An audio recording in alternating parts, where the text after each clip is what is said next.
Welcome to We Chat Divorce with Karen Shalhoub, Legal Liaison, and Catherine Shanahan, CDFA, co-founders of My Divorce Solution, the company that delivers the quintessential financial blueprint to couples facing or going through the divorce process. This blueprint, known as the MDS Financial Portrait, establishes the foundation and options an individual or couple would need to make clear financial decisions when considering divorce. Each podcast, Catherine and Karen sit down with divorce professionals and other individuals who provide insight and frank discussion about real people, real situations, and real divorce. Welcome to We Chat Divorce. Catherine and I are honored to welcome Dr. Elizabeth Cohen to our podcast today. In this episode, we're going to introduce you, our listeners, to discuss how to heal, grow, and thrive beyond divorce. Dr. Cohen has been there. She really, truly knows how it feels to have your life derailed by divorce. She's a leading expert, and I love this, is known as the divorce whisperer and the divorce doctor. Clearly, she knows what she's talking about. As a therapist who has worked with hundreds of divorcing clients, she has developed the Afterglow method, which teaches clients how to rediscover a life of growth, change, and abundance post-breakup. We're going to have some great conversation today. Let me just tell you a little bit more about her. Dr. Cohen is a clinical psychologist based out of New York, but helps people across the nation through telehealth. Dr. Cohen is the CEO of the Center for CBT in New York City. She has been featured on the Tamron Hall Show, the Wall Street Journal, NBC News, Women's Health, Huff Post, Thrive Global, Daily Beast, and Good Housekeeping. Wow. Dr. Cohen is a weekly contributor to Psychology Today with her divorce course column.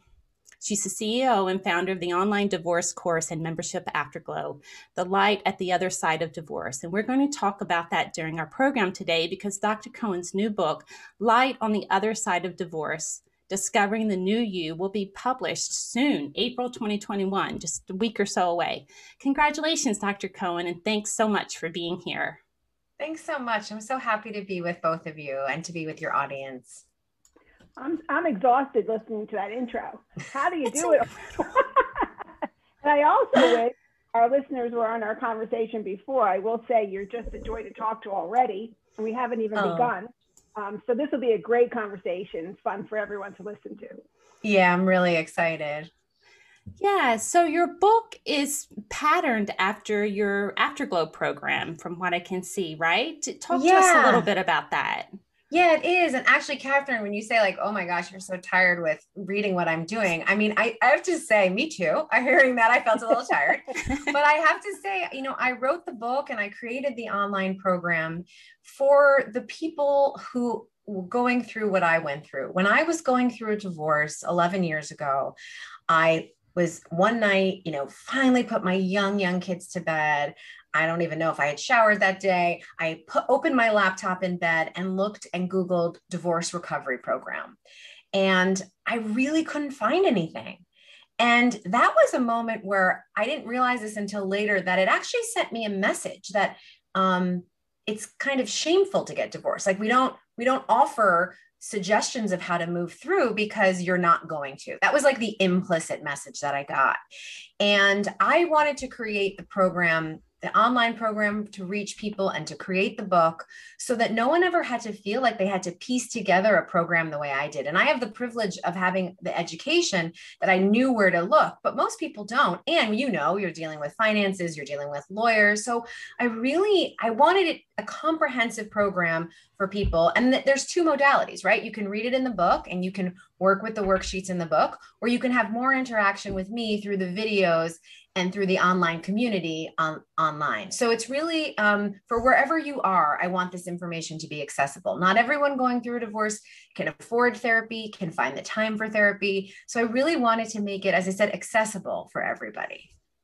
I love I find that really interesting because 11 years ago when I got divorced, and then after meeting Karen, we realized that there was no place to go to get financial knowledge, to look at the documents and access them, and then to get some recommendations and consideration.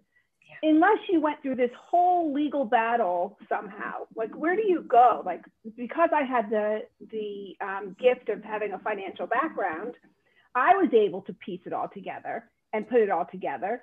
And then I afterwards have the gift of meeting Karen, who knows how to get all the documents organized and ready for court if you need to go that route, or to even just validate what we have. But it's so nice to partner up with you here, because having all of our experiences for everybody else going out there, that's the benefit. We've already gone through it. Yeah. And now we can organize a financial life and an emotional life. What better way to move forward through something that you should not be ashamed of, and that's being divorced. Absolutely. So absolutely. And, I think, if tomorrow morning I woke up and suddenly I had to file my taxes, I would be screwed. Like, I'm not a CPA, right? But for some reason, I don't know if it's the shame of divorce, we get divorced and suddenly we think we're supposed to do everything. We're supposed to know exactly how to manage our finances and have a perfect budget. We're supposed to know how to date again. We're supposed to know how to step through our emotions. Like, absolutely not. You need a team. And that's what I love about the work that you both do, is that, if I had the gift of women like you guiding me, lovingly, compassionately showing me what I can and can't do financially, like I would have had so much less guilt and shame, and the process would have been so much smoother. So I think having a team approach is so important, and saying when you don't know what you don't know. Absolutely. We said that together. Know everything. Nobody out there knows everything. Right. No. And when we first started our company, it was a 3-phase model then, and now we just do the financial portrait. But we still have the same conversation with our clients when they first come to us, that look, there's 3 areas: financial, emotional, and physical aspects of divorce that pretty much need alignment for you to be able to navigate through the best way.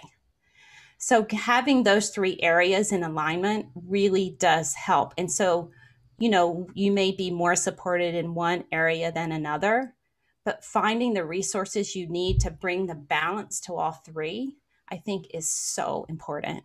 It's so important. And you have to remember, the people that I work with, are still, especially before their divorce, getting texts, getting emails from their previous partner, and are very triggered by, the mention of money, or the mention of co-parenting, or the mention of emotional, anything. And so if you have a team, I can call up Catherine and Karen and say, oh my God, I just got this call and now they want to move this to here. What do you think? You don't have to be alone with it. That was the most difficult thing, was having to manage the actual logistics and my emotions. So to have someone be able to help with that is just a gift. And also knowing what your talent is, when we're able to work with our clients on their financial piece, they get to leave it right there. They get to work on their financial piece with us. That's the role with us. And then when they go to you, they don't have to spend all their time with you talking about the financial piece. They really get to work on themselves and what you're gifted to do with them. And so it really helps them take full benefit of the resources available to them, which is really uplifting to a lot of people. I agree. And when I'm going to do a budget, so many people are so nervous about facing the budget. It's such a dirty word. Yes. But when they come to you then and say, Karen wants me to do a budget. Right. Just get that emotional support to say, just take one step, and supporting them emotionally, because it is a huge transition to to take ownership of your finances. And that budget is the first step, and it's the scariest step. But being able to take one step at a time is hugely important.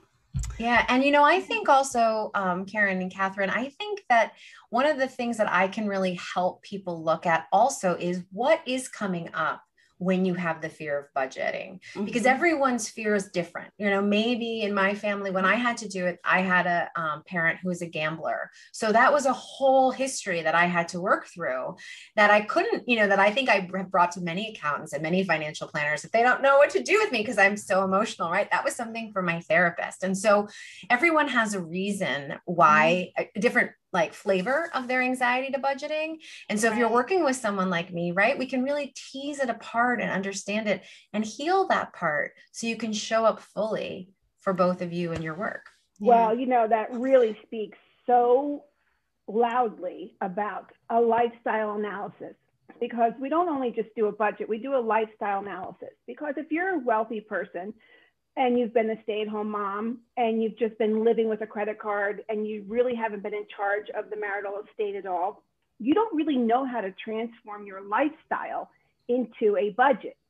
So in doing a lifestyle analysis, it's so great to be able to say, go to Dr. Cohen and she'll talk through why your lifestyle is like that.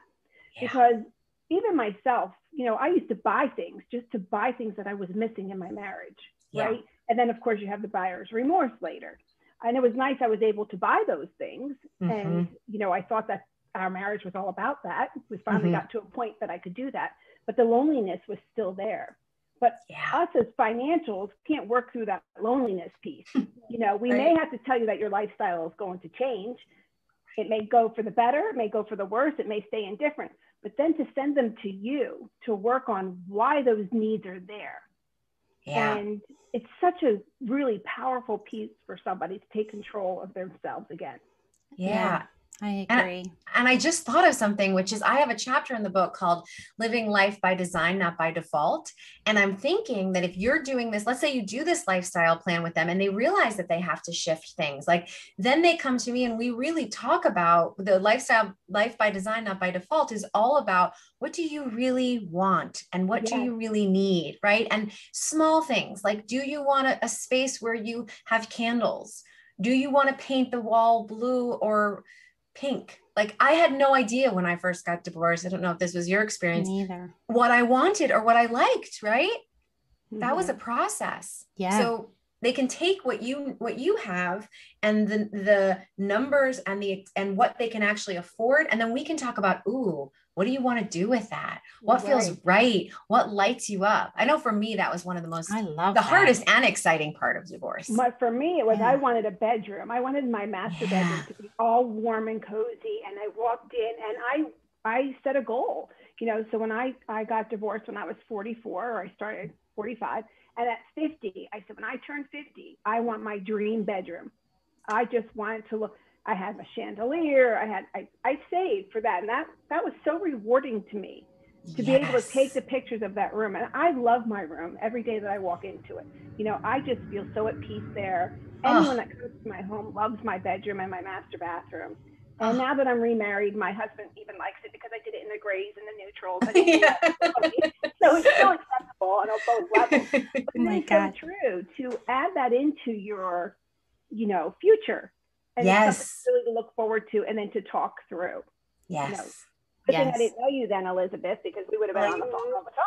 All the time. Oh my God. All the time. Oh, that's great.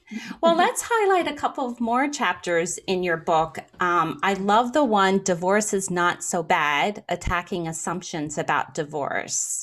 What's that all about? So we all, you know, it still shocks me. It's 2021 and people will come into my office and will say, my son just started dating someone. They're really lovely, except that they come from a divorced home or they come from a broken family. Like this is 2021 and we still have the stigma of divorce, that there's something wrong with it. And it is deeply ingrained in us. We marinate in it. And so I start the book and I start my program really where I think you have to start, which is looking at your thoughts and assumptions about divorce and about marriage. So what are the messages that people in your family have taught you? What are the messages we've learned? I mean, hello, Disney movies from every pop culture about what happens after marriage, right? The movie stops happily ever after. And what do we learn about, you know, divorced families and really challenging it? And I have this suggestion in there and I have practices about practicing this every day. What if you were to say, my relationship has come to its perfect and absolute best closure. I've gotten everything I needed and that's all there is. Just think about how different I love it. that would be. Yeah. I always say my marriage was never a failure. It lasted as long as it was supposed to last. Exactly. But I think you're unique in that, Catherine. I think most people, either take the other person's inventory or keep, are afraid of it, blame someone, themselves or the other person for why it ended, instead of saying like, it did this beautiful thing. I have on my website, like divorce is an opportunity. Divorce is growth, Absolutely. right? Mhm. Divorce is an opportunity to shift. I sometimes joke that it's graduate school for relationships. Like if you decide to face the divorce in the way that I encourage, and I know you both do too, of not focusing on the other and focusing on yourself, then it's an opportunity to learn so much about yourself. It's such a gift. So that chapter is all about really looking at what your assumptions are, where they're coming from, and how to challenge them. Wow, that's great. Because then that cycles down to your ability to communicate with your children in a healthier way so that they're not carrying that burden and assumption. I know my children were 5 and 7 when I went through my divorce, and we were from a religious background. The kids went to a private school. So by default, some children were not even allowed to sit next to them at the lunch table. I guess they thought divorce was contagious. Some of my married friends were no longer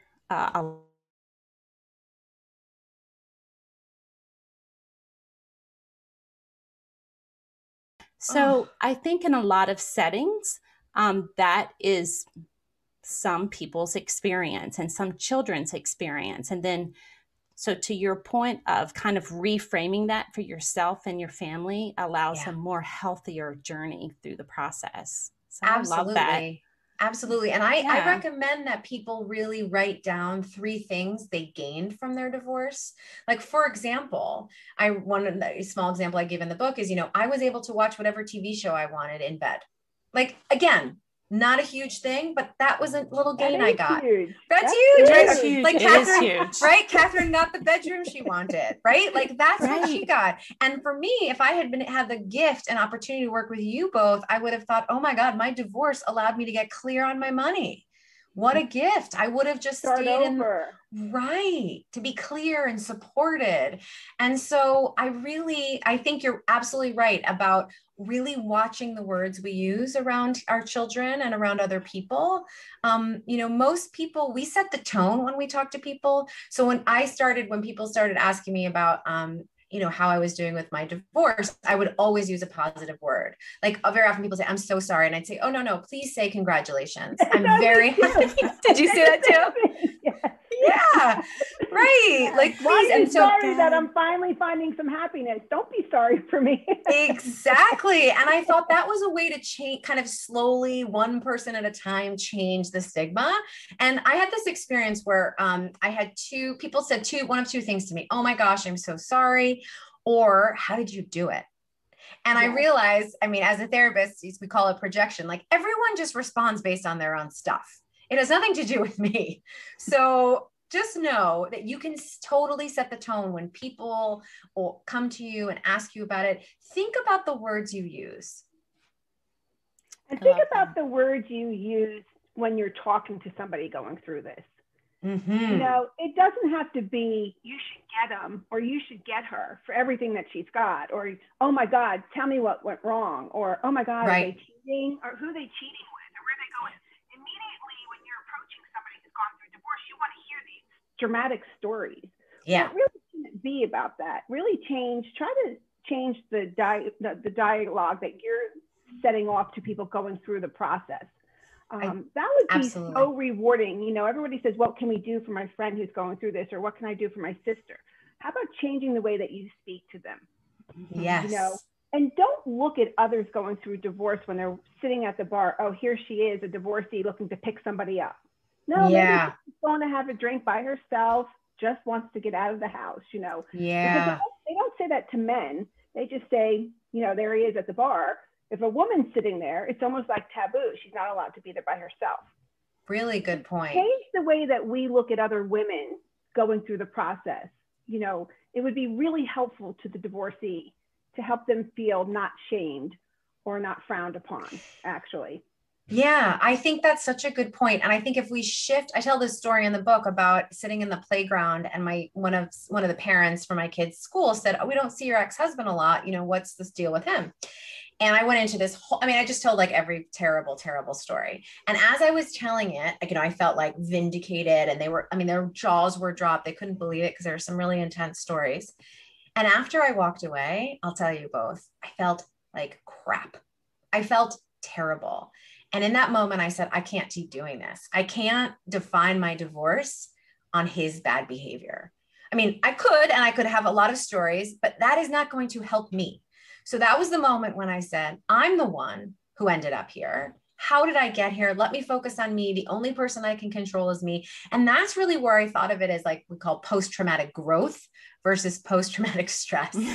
Yeah, and you're saying like, right? So for Catherine, you're saying like, if you see someone going through a divorce, ask them first, oh, tell me what you've learned, or what's going better for you, or what are you enjoying now? Really shifting it, because we do really set the tone. I have a chapter in my book too about how to get the best support from friends. And honestly, if someone isn't supportive, forget it. Goodbye. You don't have time for that. You just don't have time for that. Right.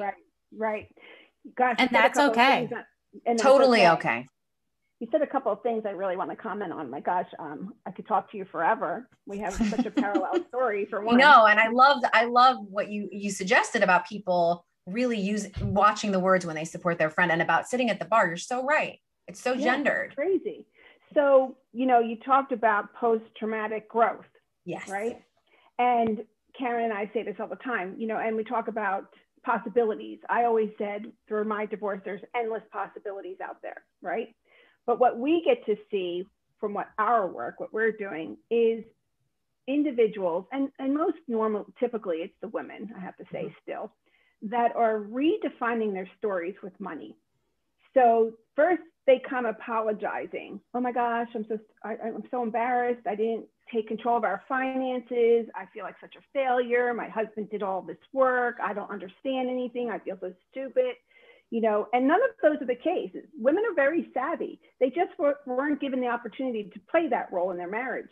But when we shift gears with them, and Karen starts with their budgeting and making them comfortable with that, you start working with them, analyzing why their lifestyle is that for their budget. And then we give them the tools that they need to understand their finances, to move on with their financial planners or whoever they have to move on after us. They start redefining a new story for themselves. Like, this is a clean slate. I now get to sign my tax return and understand what I'm signing. I now get to make these financial decisions because I'm making them good, bad, or indifferent. I'm making that decision for the rest of my life. It's really rewarding and so powerful what financial clarity gives somebody. I just love what we do because of that. Yeah, absolutely. And pivoting, we hear a lot of this as well, pivoting from, well, he's told me that this is the truth, or he said this is the way it is, or he said this, or he said that too. I'm going to make a decision too. This is my best decision. This is what I want to do. So it's not a negative that he said, but so many women frame their opinion or their conclusions based on what he said. Yes. So right or wrong, it's not their opinion or their conclusion. So to help people get to that place of making their own decisions and feeling comfortable, because sometimes they don't even trust their own gut to make a good decision. Exactly. And to really, I think also many people who have been in relationships where maybe they have given over the decision making, or they have tried to a lot of people pleasing, right? It's going to be really hard to trust yourself. And as you're talking, Karen, I'm thinking, trust yourself to make a decision and trust yourself to make a mistake. Oh, that's so good. Right? Like, I have chills, right? We learn from mistakes, and we're constantly shifting. And I really want to make this clear. What you needed at one time might not be what you need now. We are amazing beings that we shift and change. So with your relation, that's the affirmation about the relationship. Like, that relationship worked for me back then. I have so many friendships and so many relationships that worked for me at a time They say a reason, people come into your life, a reason, a season, or a lifetime. Have you heard that? Mm-hmm. Yeah. I say it all the time. Right. Yeah. And so that person is here to teach you something. And maybe what you're learning is like, I can make a mistake and bounce back from that. Doesn't have to be perfect. I remember, I actually think my daughter said this to me. She said really two powerful things to me. Well, she said a lot of powerful things. One of them was, Mom, I think you're sad because you thought you had something that you didn't. And I thought, that's exactly right. Some of us think we have this relationship that we wanted to have, but we didn't really have.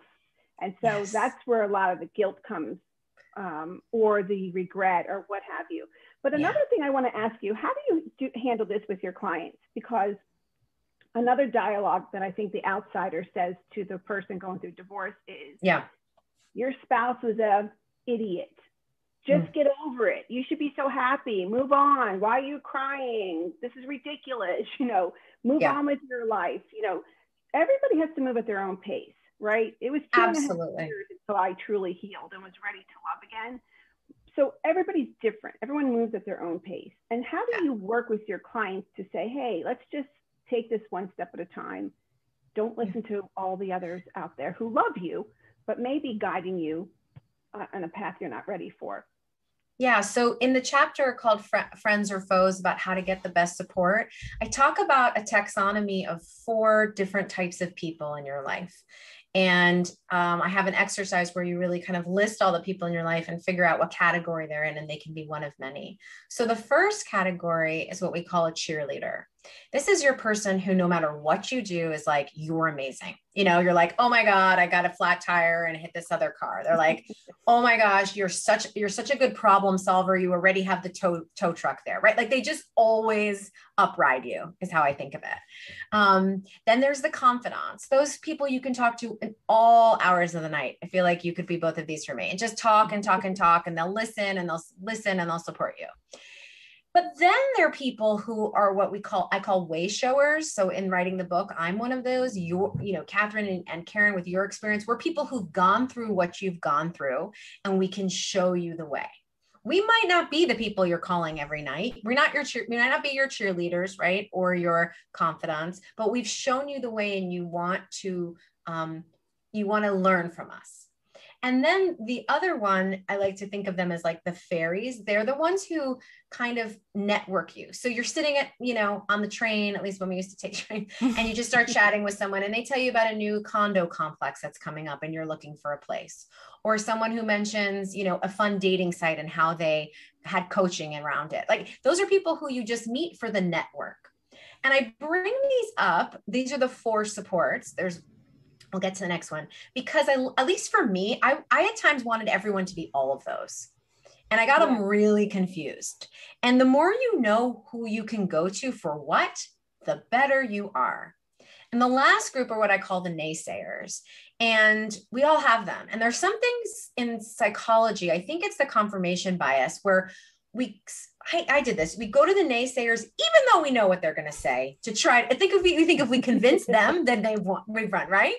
And I just say, like, don't do that. Like, stop going to the naysayers. The person who said he's terrible, break up with him. Don't talk to her so much about the divorce. And if you do, I have this exercise where you try to use these other words of opportunity. You kind of shift the conversation. And so I want to let people know, like, you are in control of who you talk to and what you share and how much of it you share. So, and you could say to someone, I explain this in the book too, hey, I know you're really trying to help me, and it sounds like this is something that would be helpful for you. The way you're talking about my ex is just getting me more riled up. So why don't we just go and talk about this cool TV show on Netflix, right? You can set that boundary. But you have to really be aware. I really want to, just like the ex is not is not who we should focus on. We are in control of who we talk to. What we share is our divine special secret, and we don't have to share that with anybody. So I really had to learn that the hard way. I love that chapter, and I love that exercise. I think that is fabulous. That is so good. Yeah, I love it. So glad. And we cannot end this podcast without talking a little bit about righteous anger. I heard you talking on other podcasts about this, and it's fabulous.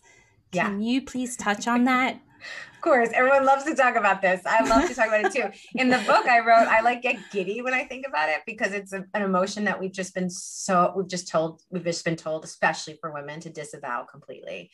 So I have to start this conversation by saying that all emotions are excitations in the brain. That's what they are. Joy, excitement, pride. Those are the same excitations as sadness, grief, and anger. It's the judgment we put on it that really taints it. The brain has no valence for these different emotions. It's us who give it power, positive or negative. So I describe righteous anger, and usually people think about righteous anger as if you're being like politically active or socially active. And I use the word righteous because you all have a right to be super pissed off. Like if you're going through a divorce, I'm sure there are things that you have absolute understandable need to be angry about. I think anger is a beautiful emotion, just like all emotions. The problem is most of us are told not to be angry. Get over it. You're fine. How many of us heard like, you're fine, right? Or this one kills me the most. It could be so much worse. At least you have fill in the blank, right? Or for women, you know, like pipe down, whoa, I didn't, you know, all of these messages. You're getting aggressive, right? Like, you know, using the B word, right? Instead of like, no, I'm just being assertive, like saying how I'm actually feeling and I'm frustrated, you know, and we're allowed to be irritable. We're allowed to be frustrated, but we're not allowed to be angry. So I really want to let people know if you've gone through divorce, totally able to have righteous anger.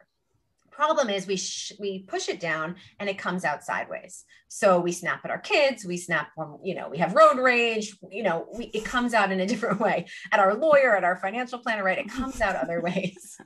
And we know this, right? As people working through divorce, at your business partner. Exactly. At your business partner, at your partner, you know, even if you're like all the time, right? The next person who walks in the room person. Exactly. So let's do them all a favor and allow you to actually feel your anger. And because, you know, we think about emotions, but they live in our body. I suggest that we work on anger through our bodies. So I always suggest everyone has their own song, but you find a song and you find music that just gets you like feeling all the feelings of anger. For me, it's Rage Against the Machine. You put it on and you just let your body move in whatever way it wants to, because your body knows how it needs to release. The first time I did this, I had no idea what I was going to do. And the next thing I knew, my elbows were moving backwards like this. And every time I do it, I do that. And I think it's this feeling of like, get off me. I don't know what it is, but it's just my body knows what it wants to do. Sometimes I like to pound on the floor. There's all these movements that I want to do that the music helps me move through. And then when I'm done, I'm done. It really moves through. It's kind of like what I used to do with my son. You know, when he got into his little cranky mood, I just said, go up in your room. Sometimes I had to hold the door closed because he was trying to come out, and he'd start banging what have you. And then after a while, he'd settle down, because I always said, come down when you're feeling better. You know, or you want to talk to mommy differently, that's when you come back downstairs. Yeah. They need to move through that. Yeah. What's the name of that song? I don't have the name of the song. So the song that I like is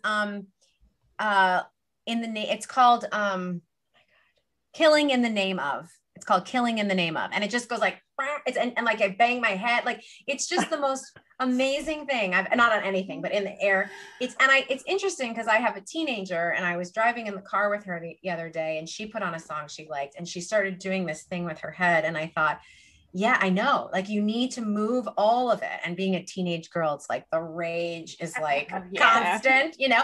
I was like, yes, move your head, dance, move. Because we need to move this natural fight, flight, or freeze response through our body. And so I have a lot more exercises and suggestions for that in the book. That's fabulous. A podcast of just all this. Yeah, well, I have been in groups of women where they will rent out a studio and have lots of different music, and people just move their bodies how they need to. Fun. That's fun. Amazing. That's amazing. So our next person who's not understanding their 401k, I'm going to Call Dr. Cohen and tell her to play Killing Them. In the name of, and take some good punches. Exactly. Yes. That's great. That's great. Awesome. Well, we barely touched on all of the chapters in your book. So this is just a snapshot of all of the I'll have to come back. nuggets. You have to come back. Absolutely. Absolutely. But for now, we're going to go ahead and conclude. Time is nearing. So this does conclude our episode on healing, growing, and thriving beyond divorce. Thank you so much, Dr. Cohen, for being here today. Thank you for the excellent conversation. We're so appreciative. Oh, and for all, so much. We're just so happy. Me too. Not angry in this moment. Which would also be okay. Totally. That's totally great.